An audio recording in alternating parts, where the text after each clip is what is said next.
ಇನ್ನು ಅಯೋಧ್ಯೆ ಗರ್ಭಗುಡಿ ಪೀಠದಲ್ಲಿ ಬಾಲರಾಮನ ಪ್ರತಿಷ್ಠಾಪನೆ.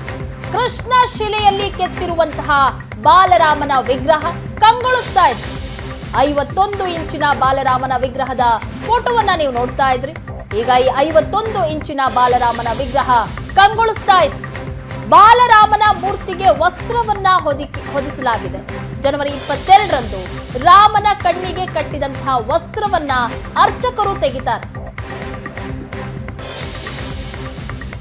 ನೇತ್ರೋನ್ಮಿಲನ ಶಾಸ್ತ್ರದ ನಂತರ ಸಂಪೂರ್ಣ ರಾಮನ ದರ್ಶನ ಆಗುತ್ತೆ. ಪ್ರಾಣ ಪ್ರತಿಷ್ಠಾಪನೆ ಮೂಲಕ ರಾಮನ ಮೂರ್ತಿಗೆ ಜೀವವನ್ನ ತುಂಬಲಾಗುತ್ತೆ. ಜನವರಿ 22ರಂದು ನಡೆಯಲಿರುವಂತಹ ಪ್ರಾಣ ಪ್ರತಿಷ್ಠಾಪನೆ ನಂತರದಲ್ಲಿ ರಾಮನ ಸಂಪೂರ್ಣ ದರ್ಶನ ಸಿಗುತ್ತೆ.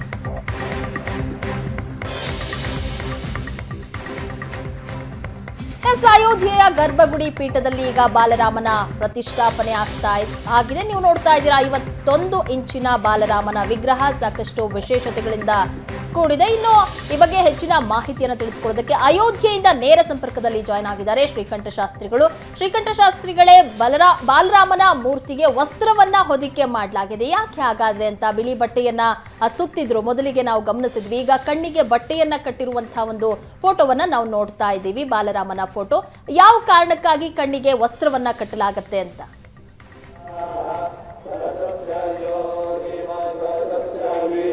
ಪ್ರಗತಿ ಅವರೇ, ಕಣ್ಣಿನ ಬಟ್ಟೆಯ ವಿಚಾರ ಅದನ್ನು ತಿಳಿಸ್ತೀನಿ. ಅದಕ್ಕೂ ಮುಂಚೆ ಈ ಶಿಲೆಯಲ್ಲಿ ಕಂಡಂಥ ಒಂದು ವಿಶೇಷ ಅಂಶಗಳನ್ನು ನಿಮ್ಮ ಮುಂದೆ ಹಂಚಿಕೊಳ್ಳಿಕ್ಕೆ ನಾನು ಇಷ್ಟಪಡ್ತೀನಿ.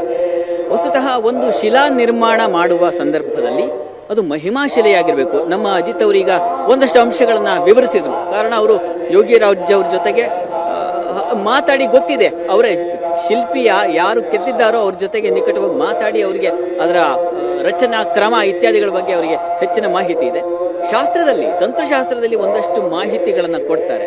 ಆ ವಿಚಾರವನ್ನ ಒಂದು ಸ್ವಲ್ಪ ಗಮನಿಸೋಣ.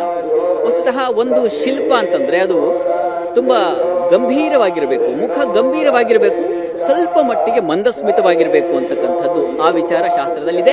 ಆ ರೀತಿಯ ಒಂದು ಮೂರ್ತಿಯನ್ನು ಇಲ್ಲಿ ನಾವು ಕಾಣ್ತೀವಿ. ಅದನ್ನ ಮತ್ತು ಸಮ ಪ್ರಮಾಣದಲ್ಲಿರಬೇಕು. ಎದೆಯಾಗ್ಲಿ, ಕಾಲು, ಕಣ್ಣು, ಹುಬ್ಬು, ಮೂಗು, ಗಲ್ಲ, ಕೊರಳು, ನಾಭಿ, ಸೊಂಟ, ಬೆರಳು ಇವೆಲ್ಲ ಸಮ ಪ್ರಮಾಣದಲ್ಲಿ ಇರಬೇಕು. ಯಾವ್ಯಾವ ಭಾಗಗಳು ಯಾವ್ಯಾವ ರೀತಿಯಲ್ಲಿ ಬರಬೇಕು ಅದೇ ರೀತಿಯಲ್ಲಿ ಇರಬೇಕು ಅಂತಕ್ಕಂಥದ್ದು ಅದನ್ನೆಲ್ಲ ನಾವು ಇಲ್ಲಿ ಕಾಣ್ತೀವಿ. ಈ ಶಿಲೆಯಲ್ಲಿ ಬಹಳ ಮುದ್ದಾಗಿರ್ತಕ್ಕಂಥ ಶಿಲೆಯನ್ನು ನೋಡ್ತಾ ಇದ್ದೀವಿ.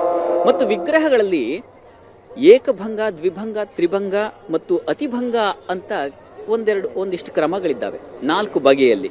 ಏಕಭಂಗ ಅಂದ್ರೆ ಒಂದು ಶಿಲೆ ಒಂದೇ ಒಂದು ಕಡೆ ಬಾಗಿರ್ತಕ್ಕಂಥದ್ದಕ್ಕೆ ಏಕಭಂಗ ಅಂತಾರೆ. ಸಾಮಾನ್ಯವಾಗಿ ಅದನ್ನ ಮಾಡಬಾರ್ದು ಅಂತಕ್ಕಂಥ ಒಂದು ನಂಬಿಕೆ ಇದೆ. ಆಗಮಶಾಸ್ತ್ರ ವಿಚಾರ ನಾನು ಮಾತಾಡ್ತಾ ಇದ್ದೀನಿ.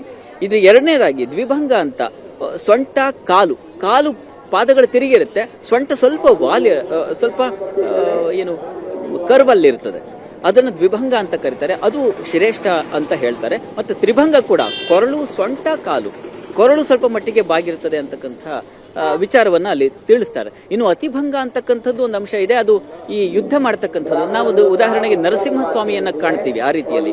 ಅದ್ರ ಜೊತೆಗೆ ಇನ್ನು ಚಾಮುಂಡೇಶ್ವರಿಯ ವಿಗ್ರಹಗಳನ್ನ ಕಾಣ್ತೀವಿ. ಅದು ಅತಿಭಂಗ ಅಂದ್ರೆ ಹೋರಾಟಕ್ಕೆ ಅಥವಾ ಯುದ್ಧದ ಸಂದರ್ಭದಲ್ಲಿ ಮಾಡ್ತಕ್ಕಂಥ ಮೂರ್ತಿಗಳು. ಹೀಗೆ ಹಲವು ಬಗೆಗಳಲ್ಲಿ ಕಾಣ್ತಕ್ಕಂಥದ್ದನ್ನ ನೋಡ್ತೀವಿ ಒಂದು ಶಿಲ್ಪದಲ್ಲಿ. ಆ ಶಿಲ್ಪದಲ್ಲಿ ಶಿಲ್ಪಿ ಇಷ್ಟೆಲ್ಲ ಕೆತ್ತಲಿಕ್ಕೆ ಸಾಧ್ಯತೆ ಇರುತ್ತೆ ಅಂತ.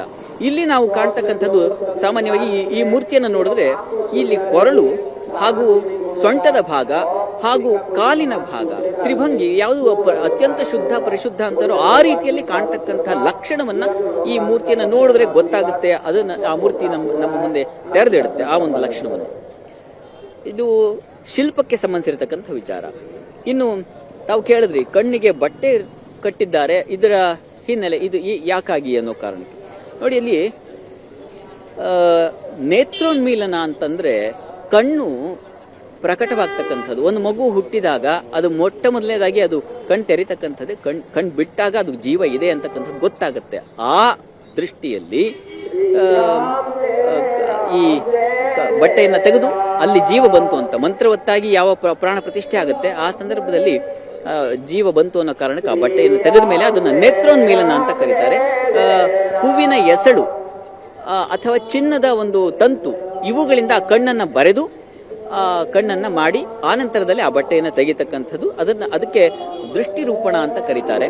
ಈ ಪ್ರಕ್ರಿಯೆ ಎಲ್ಲ ಆಗ್ತಕ್ಕಂಥದ್ದು ಆ ದಿವಸ, ಅವತ್ತಿನ ದಿವಸ, ಯಾವತ್ತು ಪ್ರಾಣ ಪ್ರತಿಷ್ಠೆ ಅಂದರೆ 22ನೇ ತಾರೀಕು ಪ್ರಾಣ ಪ್ರತಿಷ್ಠೆ ಆಗುತ್ತಲ್ಲ, ಆ ದಿವಸ ಈ ನಾವು ಬಟ್ಟೆಯನ್ನು ತೆಗೆದು ನೇತ್ರೋನ್ಮಿಲನ ಅದಾದ ಮೇಲೆ ಅಲ್ಲಿಗೆ ವಸ್ತುತಃ ಶಿಲೆಗೆ ಜೀವ ಬಂದಿದೆ ಅಂತಕ್ಕಂಥದ್ದನ್ನು ನೋಡ್ತೀವಿ.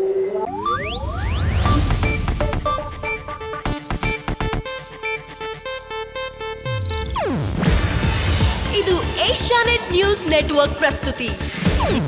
ನೀವು ನೋಡ್ತಿದ್ದೀರಾ ಏಷ್ಯಾನೆಟ್ ಸುವರ್ಣ ನ್ಯೂಸ್.